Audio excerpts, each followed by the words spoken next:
এদেরকে জাতিতে জাতিতে গোত্রে গোত্রে বিভক্ত করতে হবে, হিন্দু এবং মুসলমানের ভিতরে দাঙ্গা লাগা রাখতে হবে, আবার মুসলমানদের ভিতরে অনেকগুলো গ্রুপ তৈরি করতে হবে। কি কি এরা পরামর্শ করছে যে একটা রাজনৈতিক দল, যেটা বর্তমানে এখন জামায়াত ইসলামী নাম ধারণ করেছে, তৎকালে কিন্তু পৃষ্ঠপোষকতা করেছে ব্রিটিশরা।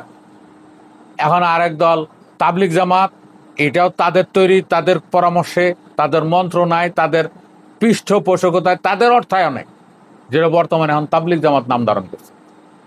এরপরে অনেকের মুখ থেকে জানা যায় যে বর্তমানে যে আহলে হাদিস আন্দোলন আছে, এইটাও তাদেরই অবদান, তাদের পৃষ্ঠপোষকতায়। তাহলে জামায়াত ইসলামী, আহলে হাদিস, তাবলিগ জামাত, পরে মির্জা গোলাম মোহাম্মদ কাদিয়ানি, ভণ্ড নবী, এগুলো তাদের অবদান।